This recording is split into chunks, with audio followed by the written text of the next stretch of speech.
العالمين والعاقبة للمتقين والصلاة والسلام على رسوله الكريم أشرف الأنبياء والمرسلين حبيبنا وشفيعنا محمد المصطفى صلى الله عليه وسلم وعلى آله وصحبه أجمعين. اللهم لا علم لنا إلا ما علمتنا إنك أنت العليم الحكيم. اللهم علمنا ما ينفعنا وانفعنا بما علمتنا وزدنا علما وفقها وقربا إليك. أشهد أن لا إله إلا الله وحده لا شريك له وأشهد أن محمدا عبده ورسوله ثم أما بعد. Ассаламу алейкум ва рахматуллахи ва баракатух. Біздер ерлі зайыптылардың құлағына сыбырлау кітабын өтіп отырмыз Алланың қалауымен. Пайғамбар отбасындағы, пайғамбар үйіндегі саллаллаху алейхи вассаламның махаббаты, отбасылық жағдайы қандай болды, сол нәрседе өтіп отырмыз қазір. Осы жерде айтады: "Дараба лана ан-набий саллаллаху алейхи ва саллама арва ал-амсилати фи хубби зауджи ва вафаихи" дейді. Пайғамбар саллаллаху алейхи ва саллама біздерге әйелді сүюде және оған адал болуда ең көркем мысал келтіріп жатыр. Ол туралы Айша радиаллаху анха былай әңгімелейді. Тақул Айша радиаллаху анха: "Истаъзанат Халату бинт Хуайлид أخت خديجة رضي الله عنها على رسول الله صلى الله عليه وسلم فعرف استئذان خديجة فارتاح لذلك فقال: اللهم هالة بنت خويلد فغرت فقلت: وما تذكر من عجوز من عجائز قريش حمراء الشدقين هلكت من الدهر فابدلك الله خيرا منها". Айша радиаллаху анха былай деп әңгімелеп жатыр. Бір күні пайғамбар саллаллаху алейхи ва салламның үйіне кіруге Хадиша анамыздың сіңілі Хала бинт Хуайлид келеді. Сөйтіп рұқсат сұрайды үйге кіруге. Пайғамбар саллаллаху алейхи ва саллам сол кезде Хадиша анамыздың дауысы есікке түсіп кетіп қуанып кетеді. Енді Хадиша анамыздың сіңілісі ғой. Сол түскеннен кейін қуанып кетеді. Сөйтіп айтады: "Уалла" дейді, "мынау Хала бинт Хуайлид ғой" деп кіргізеді. Сол кезде Айша радиаллаху анха айтады: "Мен қатты қызғанып кеттім" дейді. Қатты қызғанғаным соншалықты айттым дейді: "Сен сол бір құрайыштардан болған кемпірдің әлі ұмытпағасың ба? Қашан ол дүниеден озып кеткен? Дүниеде жоқ қой қазір, дүниеден кетіп қалған. Саған Алла тағала одан да хайырлысын берді ғой" деп өзін айтып отыр да. Саған одан да жақсысын берді ғой деп. Сол кезде пайғамбар саллаллаху алейхи ва саллама Хадиша анамызға деген адалдығын көрсетіп, оның сіңілісіне деген құрметін көрсетті дейді. Бұл яғни сол Хадиша анамызға деген адалдығы дейді.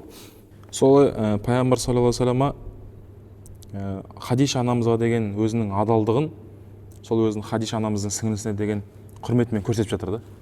Яғни пайғамбар саллаллаху алейхи ва саллама сол кезде Айша анамызға да қатты ешқандай ұрыспаған, өзінің құрметін көрсеткен сол кезде. Және وقالت عائشة رضي الله عنها كان رسول الله صلى الله عليه وسلم إذا ذبح شاة فيقول: أرسلوا بها إلى سقاء خديجة. قالت: فأغضبته يوما فقلت: خديجة؟ فقال رسول الله صلى الله عليه وسلم: إني قد رزقت حبها. Мынандай нәрсені айтады Айша радиаллаху анха. Пайғамбар саллаллаху алейхи ва саллам егерде бір қойды бауыздап соны соятын болса дейді, соның еттерін барлығын Хадиша анамыздың достарына жіберетін дейді. Хадиша ананың достарына таратыңдар деп айтатын дейді. Соны бір күні ашуланып кеттім дейді. Ашуланып кетіп, "Хадиша ма?" деп айттым дейді. Сол кезде пайғамбар саллаллаху алейхи ва саллам айтты дейді: "Расында Алла тағала маған оны сүюмен ризықтандырған" деп айтты дейді.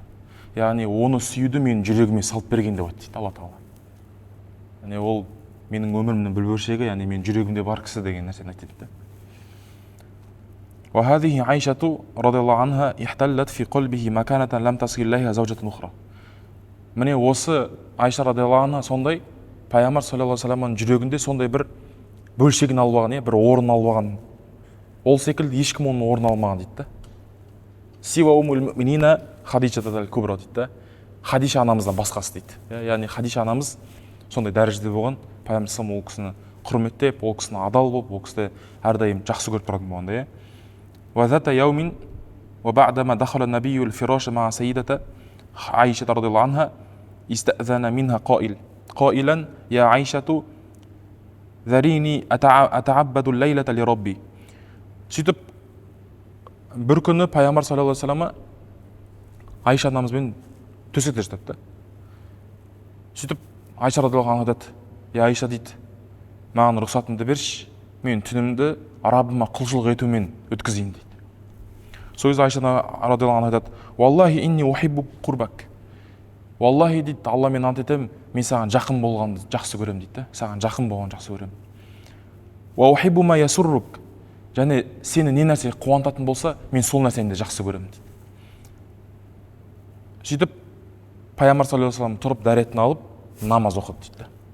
Яғни сол аналарымыз, пайғамбар саллаллаху алейхи вассаламның әйелдері, пайғамбар саллаллаху алейхи вассалам не нәрсені жақсы көретін болса, сол нәрсені істейтін болған, да, сол нәрсеге өздері де қуанатын болған. Тіпті сондай болған, пайғамбар саллаллаху алейхи вассалам я'рифу маша'ираха ва хасисаха, олардың жаңағы сезімдерін қандай екенін білетін болған, да, сезімталдықтарын білетін болған пайғамбар. Сондай нәрсе болады. Кана Расулуллахи саллаллаху алейхи ва саллам яқул ли Айша радиаллаху анха: "Инни ла а'ламу иза кунти анни радия ва иза кунти алайя ғадаби." Пайғамбар саллаллаху алейхи ва саллам Айша радиаллаху анха айтады екен: "Айша," дейді, "мен білем," дейді, "сен қашан менен разы боласың, қашан маған ренжулі болатын кезіңді білем," дейді. Фақалат: "Мин айна та'рифу залик?" Сен қайдан білесің, дейді, ол нәрсені. Пайғамбар саллаллаху сұрап отыр: "Мен қашан ренжулімін, қашан разымын, ол нәрсені қайдан білесің?" деп айтып отыр, да. Сол кезде пайғамбар саллаллаху айтты, дейді: "Амма иза кунти анни радия фа иннака тақулин ла ва рабби Мухаммад." Егер де сен менен разы болсаң, сен айтасың, дейді, "Жоқ, Мұхаммедтің Раббысы хақ," деп ше. "Ва иза кунти ғадаби культ ла ва рабби Ибрахим." Егер де менен ренжулі болатын болсаң, "Жоқ, Ибрахимнің Құдайы хақ," деп, яғни Раббысы хақ деп айтасың, дейді. Сол кезде Айша радиаллаху анха айтады: "Қалат культу аджал, валлахи я Расулаллах, ма ахджара илля смик." Валлахи, рас айтыпсың, я Расулаллах. Мен бірақ сол кезде сенің есіміңді ғана тастап кетемін деп айтты, сол жерде. Сондай болғанда, яғни сон ренжулі кездерінде пайғамбар саллаллаху бүкіл нәрсені білген ғой, қашан ренжіп тұрады, қашан жақсы көріп тұрады, қашан ол разы болып тұрады, қандай халде, бәрін білген, да. Тіпті мынандай болған, дейді: "Ва хазихи Софияту уммул муъминина балагха анна Хафсата қалат анха бинту яхуди." Бұл София анамыз, дейді. Момындардың анасы, ол кісіге не нәрсе жетеді, дейді, Хафса анамыз жаңағы София анамыз туралы яхудидің қызы деп айтты, дейді. Фабакат София. Сөйтіп София анамыз жылайды, дейді. Фадахала алейха набию саллаллаху алейхи ва саллам ва хия табки фақала ма юбкик.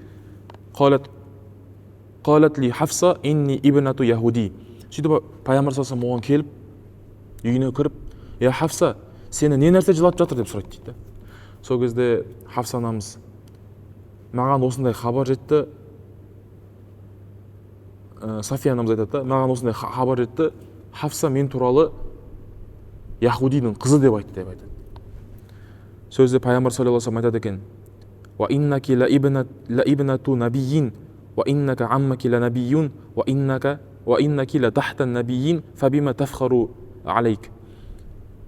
Сол кезде пайғамбар саллаллаху алейхи ва саллям айтады: "Сен, дейді, пайғамбардың қызы емессің ба?" деп айтады. "Сенің көкелерің баршасы пайғамбар емес пе? Сен пайғамбарлардың астында қызсың ғой," деп айтады. Яғни пайғамбарлардың жолымен келе жатқан яхудилерден болды көпі. А ол не нәрсемен сені олай істеп жатыр деп айтады. Ода не нәрсе бар деп айтады, саған қарсы тұратын. Сосын Хафса анамыз айтты, дейді: "Иттақиллаха я Хафса." Алладан қорқы, Хафса деп айтты. Әрқайсының сол кездегі жағдайларына қарайтын болған, не нәрсе жылатып жатыр, жылатса жұбата алатын болған да, мысалы. Осындай бір ренжілі сәттерде алдын ала алатын болған да. Қандай негізі зеректіге сол кезде, сен пайғамбардың қызысың, сенің көкелерің пайғамбар, сен пайғамбарлардың астындасың ғой деп айтқанда, пайғамбарлардың жолымен келе жатқансың ғой. Ода саған не нәрсе бар деп айтады. Олай жұбату әрбір адам қолынан келе бермейді ғой. Юзхару лаха махаббатаху ва вафаху. Тіпті пайғамбар саллаллаху алейхи ва саллям сондай болған, өзінің махаббатын, өзінің адалдығын көрсететін болған да шығар. Сөйтіп бір күні былай деп айтады, Қала саллаллаху алейхи ва саллям ли Айшата фи хадифи умми Зар ат-Тауил, я Айша, кунту лаки ка аби Зар алли умми Зар деп айтады. Бір сондай бір Абу Зар пен Умму Зар деген бір кісілер болған ғой. Сондай Абу Зар дейтін Умму Зарға сондай махаббат көрсеткен, бүкіл нәрсе істеген, бірақ түбінде не істеп кеткен? Ажырасып кеткен де екеуі. Сол хадисны пайғамбар саллаллаху алейхи ва саллям Айша радиаллаху анха айтып отыр. Айша дейді, мен саған Абу Зар, Умму Зарға қалай қараса, мен сондай болдым ғой дейді саған. Сондай бір махаббатын көрсетдім, сондай жақсылық болдым ғой дейді саған. Илля анна Абу Зар таллақа ва ана ла уталлиқ. Алайда Абу Зар деген ажырасып кетті дейді, тастап кетті дейді ана әйелді, Умму Зарды. Бірақ мен сені тастамаймын дейді. Мен сені тастамаймын деп жатыр да. Мен саған махаббатта, адалдықта Абу Зар секілді боламын дейді. Фақалат Айша, сөйтіп Айша радиаллаху анха айтып отыр. Би аби ва умми ли анта хайру ли мин Аби Зар ли Умми Зар. Расулаллах дейді Хадиша анамыз, Айша радиаллаху анха. Сенің жолында әке-шешем пида болсын. Сен маған Абу Зар, Умму Зарға қарағаннан да хайырлысың деп айтады.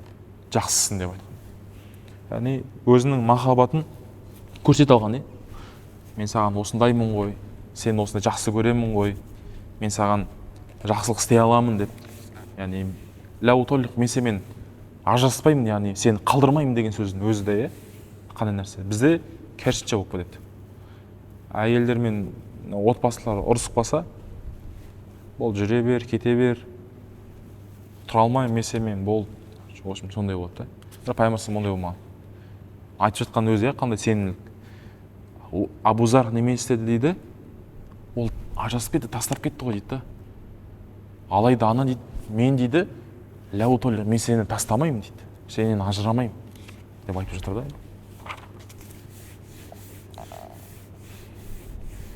Енді мынандай жерге келдік. Пайғамбар саллаллаху алейхи ва саллям өзінің әйелдеріне неме істейтін болған? Әдеміленетін болған. Әдеміленіп, әтір сеуіп, таза ұстайтын болған да өз-өзін. Сонда айтады, ятатойяб лаха фи кулли хал. Қандай жағдай болмаса да, әйел үшін неме істейтін болған? Миск сеуіп, әтір сеуіп, жақсаратын болған дейді. Ана Айша радиаллаху анхадан жеткен хадисте қалат, Айша радиаллаху анха айтты: «Каанни анзур иля вабисил миски фи муфарриқи расулиллахи саллаллаху алейхи ва саллям».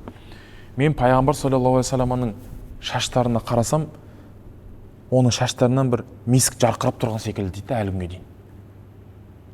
Яғни сондай таза күйде жүретін болған, әдеміленіп жүретін болған. Көбінесе сыртқа шыққанда тазатын, бірақ көбінесе әйелдеріне сондай тек қана жақсы халде жүретін болғанда дене бітін. Бізде наоборот болып кетеді.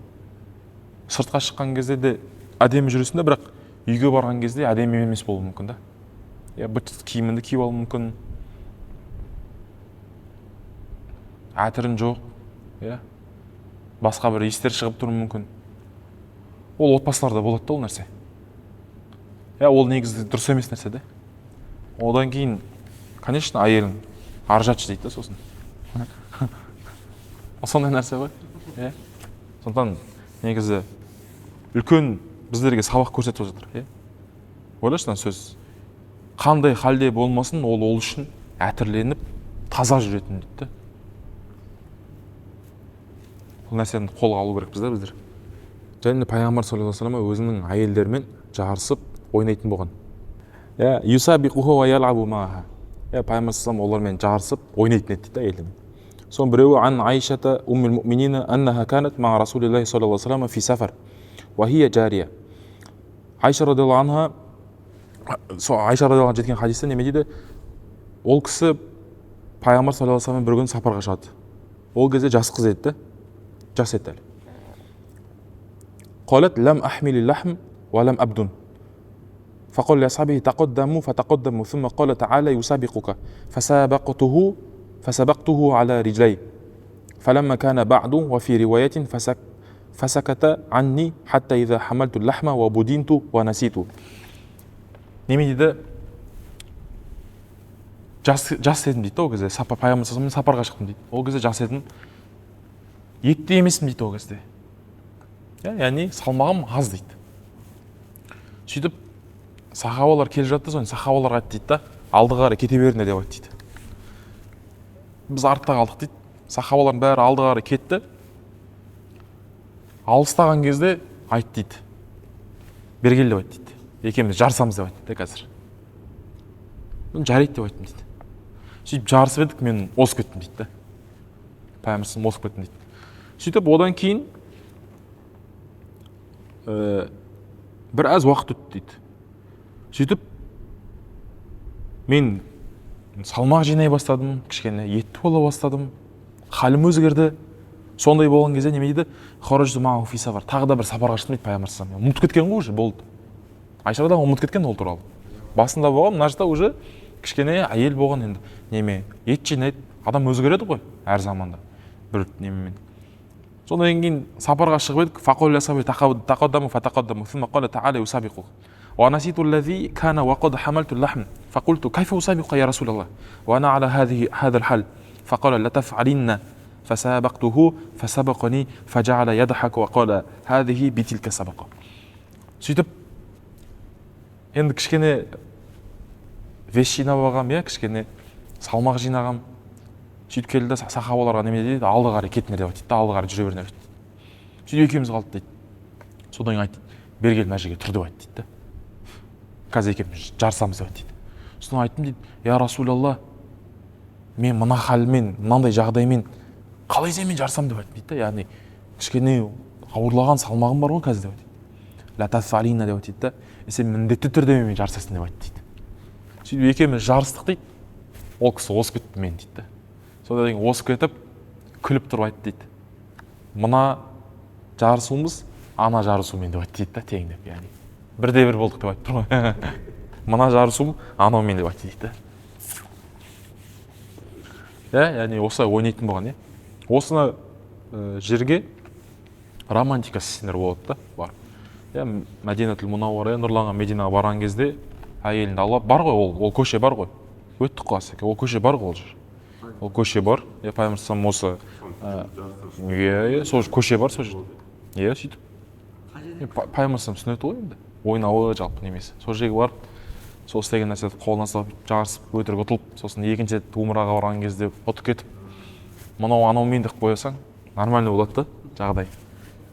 Содан кейін пайғамбар саллаллаху алейхи тағы да бір үлкен қасиеті иқаддиру ғиратаха ва хуббаха. Пайғамбар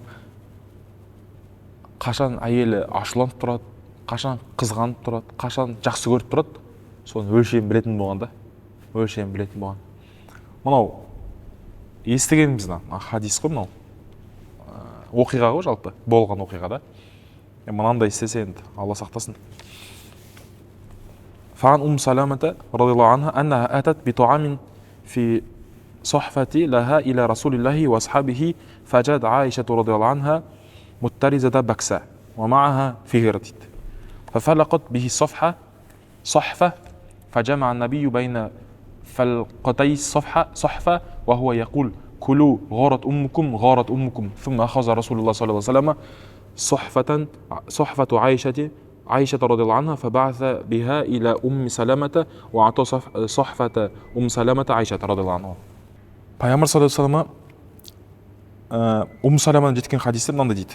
Бір күні Салама Пайғамбар саллаллаху алейхи ва салламға тамақ жасап алып келеді. Бүгін Салама Пайғамбар саллаллаху алейхи ва саллям тамақ жасайды. Салама жақсы тамақ жасайтын болған, дәмді жасайтын болған да. Сөйтіп табақта табақ. Пайғамбар сахабалармен отыр.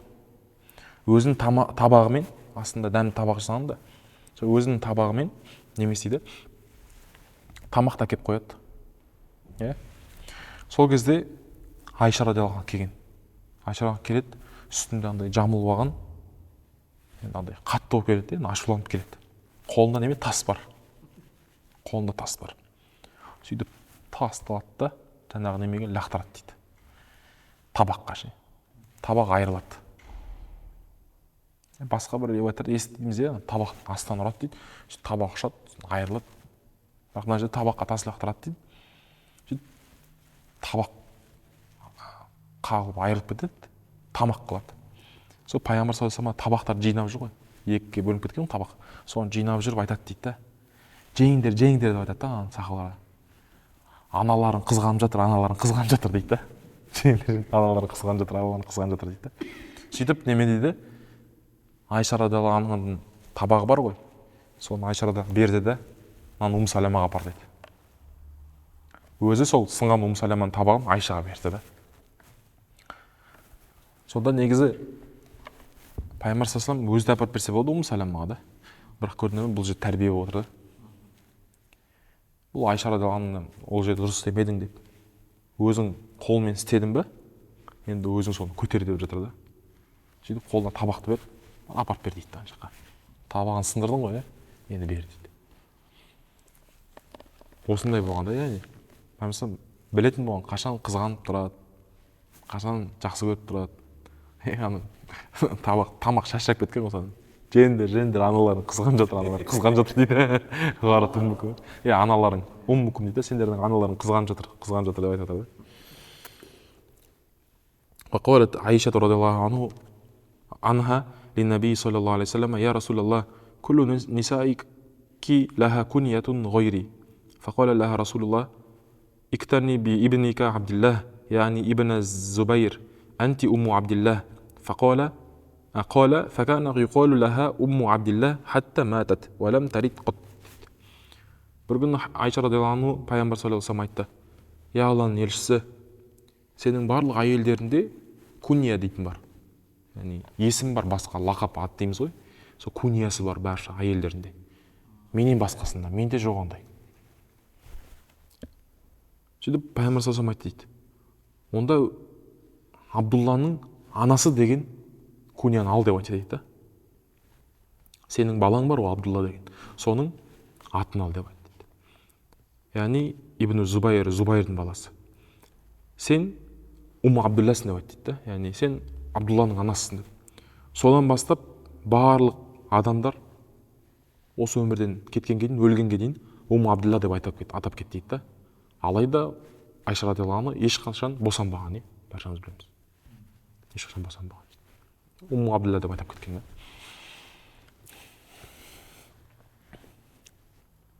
Яғни еркелеген ғой Пайғамбар саллаллаху алейхи вассалам, еркелеп айтқаны. Тағы да бір қызықты нәрсе, юши'у саадата фи байтихи. Өзінің үйінде бақытты жаятын болатын болған. Бақыт жаятын болған. Қызықты әңгіме. Ан Айша радиаллаху анха قالت كان رسول الله صلى الله عليه وسلم إذا صلى ركعة الفجر تعني سنة الفجر فإذا كنت مستيقظة حدثني وإلا اتجع حتى يؤذن بالصلاة أو أي تقوم. Yani Ayşe radıyallahu anh айтады: Пайғамбар саллаллаху алейхи вассалам таң намазын 2 ракат сүннетін оқиды дейді. Рукаtul фаджр, яғни таң намазын 2 ракаттың сүннетін оқып, таң намазына азан шақырған, яғни таң намазынан намазға тұрғанға дейін, яғни қамат қой былайша айтқан кезде, адамдар намазға тұрғанға дейін, шақырғанға дейін жататын еді. Егер де мен ояу болсам, менімен әңгімелесіп сөйлесетін еді дейді, жатып. Яғни сүннеттен кейін жатып сөйлесетін еді. Біз көбінесе бізде мешіттер алыстау болғаннан кейін біз айтамыз: ренжіме деп. Сөйлесе алмаймын. Кішкене мешіттер алыстау деп. Абай егер үйде оқитын болсан, сөйтіп сөйлесуге болады екен да, таң намазы сүннетін оқып алып кішкене. Зарядка қылмай, бүйтіп тез-тез ол. وعن عائشة رضي الله عنها قالت أتيت رسول الله صلى الله عليه وسلم بخزيرة طبختها له. Айша радиаллаху анха айтады: бір күні Пайғамбар саллаллаху алейхи вассаламға келдім де, оған тамақ жасағам, хозира, яғни ұн мен неме қосылған. ет қосылған тамақ, онымен ет қосылған тамақ. Хазира дейді. Сондай тамақ жасап алып келіп бердім дейді. Ол кезде қасында кім бар еді? Сауда радиаллаху анха, пайғамбарымыздың әйелі бар еді, Сауда бар еді. Фақульту ли Сауда, Сауда. Уан набию саллаллаху алейхи вассалам байни ва байнаха. Пайғамбар саллаллаху алейхи вассалам менімен оның арасында отыр еді дейді. Екеуміздің арамызда пайғамбар бар еді. Хазира дейтін тамақ алып келдім дейді. Екеуміз Сауда екеуміз отырмыз дейді, екі жақтында. Сөйтіп айттым дейді Сауда радиаллаху анха, Саудаға айттым дейді. Кули деп айттым дейді, же деп айттым дейді. Фаабат, бас тарт дейді, жемеймін деп айттым дейді. Фақульту ла таъкулунна ула тихонна ваджхаги деп айттым дейді. Же айтпесе бетіңді мынамен қазір бүйтіп жабыстырам деп айтты да, тамақты бетіңе жағып берем деп айттым дейді. Фаабат, жемеймін деп айтты дейді. Фавадуада яди фил хазира фаталайту биха ваджха. Сөйтіп алдым да тамаққа хазираға қолымды тықтым да, алдым да бетіне жағып бердім дейді. Саудаға бетіне бетіне жақтым дейді да. Пайғамбар күлді дейді. Сөйтіп пайғамбар неме дейді, ана санын алып, яғни аяғын алып, ана ет қой, сол еттің аяғын алып Сауданың алдына қойды дейді. Неме дейді, ультухи ваджха. Сен оның бетіне жақ деп айтты дейді, жаңа Сауда. Айша радиаллаху бетіне жақ деп отырған. Сөйтіп фала тахат ваджхи. Сөйтіп Сауда радиаллаху мен бетіме жақты дейді. Айша радиаллаху мен бетіме жақпы дейді. Фадахикан наби уайда. Сөйтіп пайғамбар саллаллаху күлді дейді сол жерде. Фамарра Умар. Сол кезде неме дейді? Омар радиаллаху өтіп бара жатқан дейді үйдің қасынан. Фанада я Абдалла, я Абдалла, я Абдалла, я Абдалла деп айтып бара жатты, шақырып жатты дейді. Сөйтіп фазонна наби саллаллаху алейхи ва саллям аннаху сайядхул. Пайғамбар саллаллаху ойлап қалды. Қазір кіреді деп ойлап қалды дейді үйге. Сөйтіп айтты дейді екеумізге. Фақуала лахума қума фағсила вужухакума. Тұрыңдар да бар беттерін жуыңдар деп айтты дейді. Қалет Айшату, Айша радиаллаху анха айтады. Фама зилту ахабу Умар ли хайбати Расулиллахи саллаллаху алейхи ва саллям ияху дейді. Содан бастап мен Омар радиаллаху анху көрген кезде сескеніп қорқатын едім дейді. Өйткені пайғамбар саллаллаху оның айбаттылығын сол кезде көрсетіп қойған еді дейді. Яғни пайғамбар саллаллаху өзгеріп кетті дейді пайғамбар саллаллаху Омардың алдында. Айбатты болғанда ол кісі. Айбатты болған ғой. Содан бастап мен сескенетін болдым дейді, қорқатын болдым дейді, былай қараған кезде Омар радиаллаху анху айбатын көрсетіп қойды дейді пайғамбар саллаллаху. Сондай неме сондай отбасыда бақытты тарататын дейді. Бақытты сондай отбасыларды көрінісі болатын, е. Сондықтан қазіргі проблеманың бірі, біз үйде көп тамақ ішпейміз да ғой негізі, шыны керек. Алла кешірсін. Бірақ үйде тамақ ішпейміз, бар ғой көп жамағаттар бар ішетін. Өзіме қатысты айтып жатырмын да. Көп тамақ ішпейміз, отбасымен отырып, кешке ас деген бар. Кешке жиналсаң, отбасымен отырсаң, болмаса әйеліңмен отырып тамақ ішсең, сөйлессең, әңгімелессең, осындай бір қызықты нәрселер істесең, отбасы берекетке толы болады да. Пайғамбар саллаллаху істеген кезде ол білген ғой не нәрсе істеп жатқанын. Шариғат таныған адам, Алланы таныған адам. Қалай ойнаса да жарасымды ойнаған да, әдемі ойнаған да. Бізге анау қиялдап керек емес, негізі қиялдап керек емес, ешқайда кетіп. Осы нәрселерді қолдансаң, пайғамбар саллаллаху өмірін білсең, оқысаң, услуп дейді ғой, жолын білсең, қалай пайғамбар саллаллаху қалай болған өмірі, қандай жол ұстанған, соны біліп алып, осы нәрселерді қолдансаң болды. Басқа еш нәрсе керек емес. Бақытты өмір сүре бересің да. Біздер алшақтап кетеміз. Болмайтын бір әртістерге, болмайтын біреулерге қараймыз. Батысқа қараймыз, ойбай деп. Көбі неме жасандылықпен жүреді да. Сыртқы нәрселерін ғана көрсетеді, ойбай. Елдің арасында, сыртында бақытты отбасы, бір-бірін жақсы көреді. Бірақ үйде не болып жатқанын білмейсің да. Бұл жерде пайғамбар саллаллаху үйдегі нәрселерін айтып жатыр ғой бізге. Үйдегі тікелей. Үйде болған еді. Қара қандай қызғаныштар болған, қандай ауыр сөздер кетеді. Бірақ соның бәрін пайғамбар жеңіл өткізген де, бәрін күліп, әзілдесіп, жақсы жеткізген де. Бізге де осындай нәрсені мұсылман жан-жақты болу керек дейді ғой. Жан-жақты болу деген тек қана білімде, басқа емес. Осы жақтан да біз отбасы мәселесінде біз жан-жақты болу керекпіз. Білу керекпіз. Қашан біз ол бізді қызғанады, қашан ол бізге жақсы көреді, қашан ол бізден разы болып тұр, қашан ол бізге ренжулі. Кейбіреулер білмейді, әйелі ренжіп жүр, мынау ойлайды, әйел бірдеңе болып қалған деп. Білмейді ғой. Қашан әйел ренжіп қалғанын білу керек, сезіну керек. Ол нәрселер сездіретін осы нәрселер да. Осы нәрселер көп отбасыда істесең, ол сезіледі да. Бірдеңе дұрыс болмаған кезде уже әйелің басқаша сөйлей бастайды, үндемей бастайды деген секілді. Өзі сезесің, мынандай болып қалды. Ойнау керек, басқа нәрсе істеу керек. Болмаса алтынмен, ақшаны бетіне шаш. Нормально болады да бәрі. Осындай дейді да. Осындай пайғамбар салам отбасы бақытты болған, осындай бір ойнаған, жарысқан, қызғаныштарын басқан, білген не нәрсені қалай істеу керек. Сол нәрсені Алла Тағала баршамызға нәсіп қылсын. Субханаллахи ва бихамдик, ашхаду ан ла илаха иллаллах ва астағфирука ва атубу илейк. Ассаламу алейкум ва рахматуллахи ва баракатуху.